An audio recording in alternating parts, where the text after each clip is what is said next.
Star Trek Online news. I'm going to start with the patch notes because we also got an announcement for the anniversary event, and that is going to give away a returning actor from Star Trek in the past that is coming to the game for the first time. So if you are trying to avoid spoilers on the upcoming episode and don't want to know who's coming to the game, maybe bail out of this video right now. But yeah, right now we'll start with the patch notes because apparently there was an issue with the Voyager giveaway where the long-range science vessel wasn't applying the discount to the fleet version. So the long-range science vessel was just like the base C-store version. So normally when you have the C-store version of a ship, you get the discount of the required fleet modules that you would need in order to upgrade it to the fleet version. So instead of discounting it down to one fleet ship module to get the fleet version, the free version that they gave out was still requiring you to have 5 fleet modules to upgrade to the fleet version, which would basically mean like you don't have it. But they have corrected that with today's patch, so now you should be able to update your free long-range science vessel to a fleet version with just the cost of one fleet ship module and the usual amount of fleet credits, which I think is like 20k or something like that. We'll get back to the known issues in a bit, but first I want to get to the news about the anniversary event. So if you are wanting to avoid spoilers on that, now is your time to jump away. Have you left yet? Hope so, because here's the announcement for the anniversary event. Star Trek Online is going to be entering its next season, Star Trek Online Unveiled, which is going to be going live on PC on February 11th, and will feature Star Trek alumni Jonathan Del Arco returning as the character Hugh. Hugh was introduced in Star Trek The Next Generation. He was a Borg drone that was found at a crash site. The Enterprise crew kind of, nursed him back to health, helped heal him. And there was this big debate of, do we send him back or not? Because, it's the Borg. And they kind of taught him a bit about humanity, enough to, seed the idea of, humanity and independence and all that, all that special stuff that makes us us, and makes the Borg not us.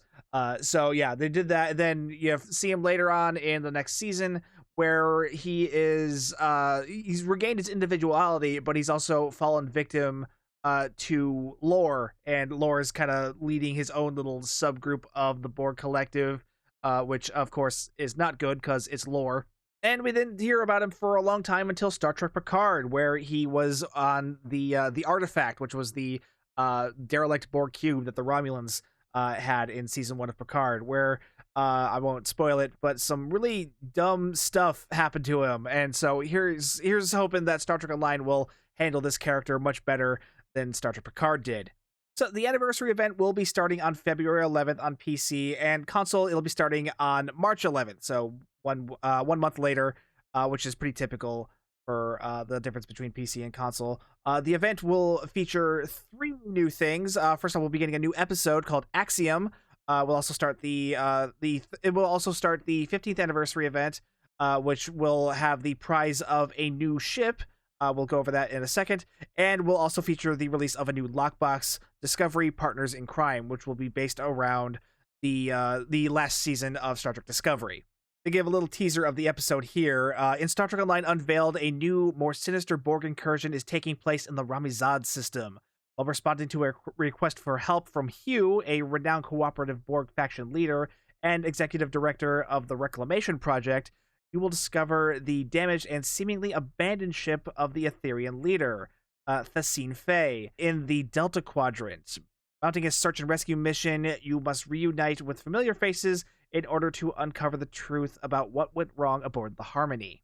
So it sounds like things are going to start finally getting a little iffy with the Etherians, like we all kind of suspected already was going to happen. So looking forward to seeing that. The Tier 6 ship that is going to be the prize for this year's anniversary event is going to be the Garrett Command Alliance Dreadnought Cruiser. And just from the name, that sounds very interesting. Like the Garrett is clearly named after Captain Rachel Garrett, who was captain of the Enterprise C, and the Enterprise C was destroyed defending the Klingon colony on Khitomer from a surprised Romulan attack. So I'm guessing this is going to be some sort of Federation Klingon fusion, sort of like the original Khitomer class was. It's a dreadnought, which means it's going to be a big, bulky cruiser with a hangar bay, possibly a spinal lance. Some dreadnoughts do have spinal lances, but some don't. But they all have hangar bays, which I do love hangar bays, so that'll be nice. And it's going to be a full command ship, so it'll be a really nice. It'll likely be a ship that's really ideal for either like a DPS tank, a support build, or possibly even a torpedo build. Uh, we have no word on any of the stats yet. They haven't released that blog yet, so that'll be a future video. I'm really hoping it has a temporal secondary seat on it, because one, temporal pairs really well with command because that gives you some extra unconventional systems triggers, and just temporal is generally a good like all-purpose sort of specialization in my opinion.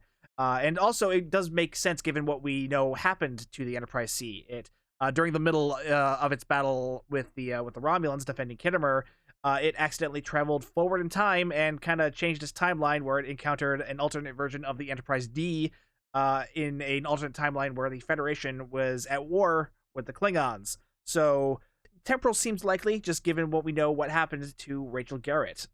In the new lockbox, we're going to be seeing items based off of Season 5 of Star Trek Discovery. Again, we don't have any details on what those are going to be yet. That'll probably be another future blog, so expect that in a future video. But we know the ship that is going to be the grand prize inside that lockbox, the Breen Kethshar, or the Breen Kethsar Intel Courier. Now, there were 3 different Breen ships seen in Season 5 of Discovery. There was the big honkin' dreadnought that is like 8 times the size of ESD. I don't think this is going to be the ship. I don't know how they would even get this to be a playable ship. I know there's the argument of, well, they could just scale it down, but like it would have to be scaled down like a lot. I feel like they'd be more likely to make a new ship that was inspired by this ship, but not be the exact same ship, but one that would be smaller, that could, you know, be more easily made into a playable ship, kind of like they did with the Chimera. Not the Chimera. What was its name? The Charon. The ISS Charon from Season 1 of Discovery. That was too big to be made into a playable ship, so they compromised and made the Styx, which was based off of the Charon. Yeah, I feel like they'll have to do kind of a similar thing with this ship. There's also this ship, what they called the Breen Fighter, which had a brief shot in Season 5, which bears a much stronger resemblance to the classic Breen Interceptor. It's kind of got that the asymmetric arm that kind of reaches out to the front of the ship. So I feel like this could be an option, but I feel like this is more something that would be more likely to be released as like a winter event ship. At least that would be my hope, but I don't think this is going to be the lockbox ship either. This ship seems far more likely. This is a Mullen Lock ship, which is specifically stated as a courier ship, which Star Trek Online also names the Breen ship that's going to be in the new lockbox as a courier ship. So this seems like the more likely option as what's going to be in the new lockbox. And plus the name of the lockbox, Partners in Crime, that was Mullen Lock's whole thing right there. So I feel like this seems like the obvious candidate there. We saw of the ship, I'm surprised they didn't make it a pilot ship instead of an Intel courier ship, but you know, I'm not going to complain about it. Intel is certainly going to be better stats wise than pilot primary, but that also means they could quite easily give it a pilot secondary. Hopefully they don't, but I wouldn't be surprised if that thing had a pilot secondary seat. But yeah, no idea what else is going to be in there, but we're also going to be getting some new items in the Low-Buy store along with this release of a new lockbox. So again, hopefully we'll know more soon about what's coming. So that is going to be the 15th anniversary event. It's going to be going live on February 11th for PC and March 11th for PlayStation and Xbox. It's going to feature Jonathan Del Arco returning as Hugh. He's going to be joining Star Trek Online for the first time, so that's really exciting. And the episode, based on the wording here, it sounds like we're going to be seeing some other familiar faces. Don't know if there are going to be other like big Star Trek alumni. It's likely going to be other characters who have already appeared in Star Trek Online before, but who knows who they're going to be. Though we can make some guesses because this is the lore blog that was released back on the 16th, and you can see several figures here in this image. Like, it's a good guess that that's probably Hugh right there. That's clearly Admiral Quinn, Chancellor Laurel, and like this is probably Kumarke.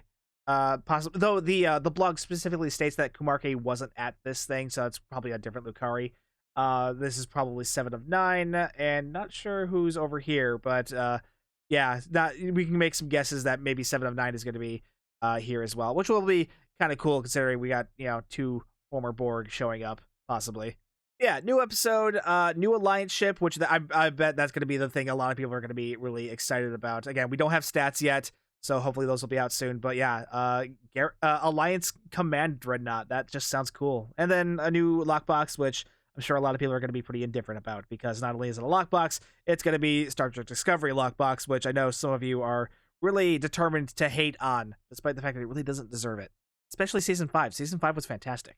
Now, going back to the patch notes, mainly in the in the known issues section, there are two big things still going on right now. It's the progress that you make in the no-win scenario isn't being applied to the event campaign progress, and there's also the missing duty officers problem that is screwing up a bunch of my loadouts and probably a lot of yours as well. But we've got updates on some of that. Borticus has gone live and said that the issue has been found and should be fixed soon. Apparently, the fix is going to be going live on, you guessed it, Tuesday. But yeah, apparently it was the fact that Baku duty officers and baked tribbles have disappeared. And apparently this was actually a symptom of the root cause of the problem, which was apparently they deleted a bunch of like backup stuff on the live server, which also starts with the letters BAK.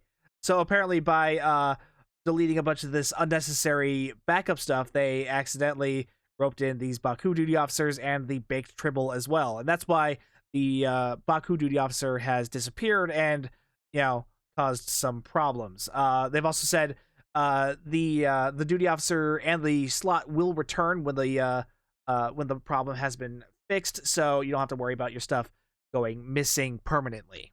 Yeah, Tuesday, hopefully that'll be resolved. So thank you to Borticus and the rest of the team for getting this issue resolved. It's definitely been a headache for me watching all of my stuff mysteriously disappear. I can only imagine what kind of headache it's been for you guys trying to figure out the problem.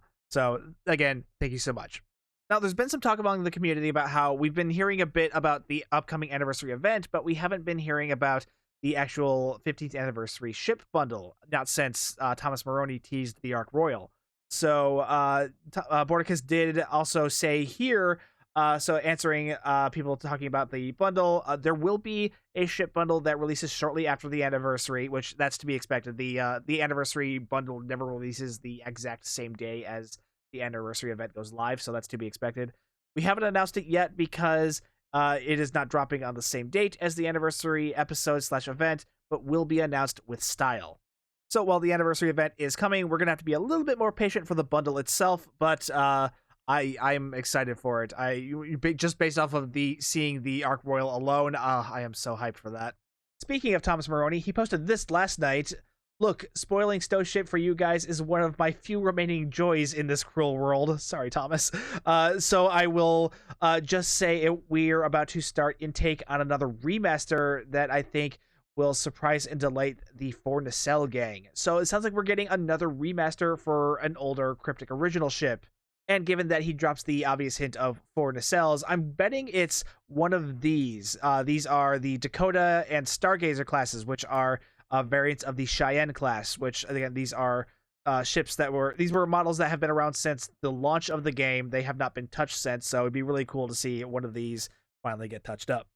Now, I'm sure someone will try to argue that this could also mean Prometheus variants could also be on the table too, because yeah, technically they would be right, but they haven't gotten that high up the tier list in terms of the older ships, because like the original playable Prometheus class was a tier 5 ship, so they haven't remastered any of the older variants of the T5 of anything from tier 5 or even tier 4 yet.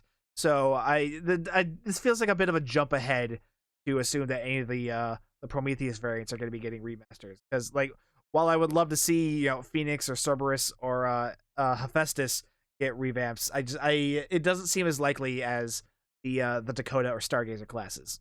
One last bit of news, as I said yesterday, the channel hit 10,000 subscribers, which is an amazing milestone. Thank you guys so much. And I had said I didn't really have anything for giveaways, but the community has provided. Both Martin ARG and Mystic Tree have provided prizes for this event. Thank you so much to you guys. I really do appreciate it. So guys, head over to the Continuum Discord, find the giveaways Discord, or find the giveaways channel, and you will be able to enter any of these giveaways. These are PC only. I'm sorry, console players. But yeah, to enter, all you got to do is join the Continuum Discord, which I will have linked down below. Then find the giveaways channel, and then all you got to do is click this button on any of the giveaways that you want. Be sure to read the giveaways, make sure it's something that you actually want. But yeah, read everything in there, then click the button to enter. There won't be any sort of prompt, but if you click it again, it will ask you if you want to leave. Like here, like that. I'm entered. I want to leave. It'll say, do you want to leave the giveaway? And yes, I do want to leave the giveaway because I don't want to enter my own giveaway. But that is a good way to check to make sure that you are actually in the giveaway. If you press it a second time, it'll give you a prompt asking if you want to leave. Yeah, that is everything for today. Thank you so much for watching. Do all the usual outro stuff. Check out the links down below. Check out the merch store. And be sure to check out the giveaways, obviously. My name's Stu. Thank you so much for watching, and I will see you guys next time.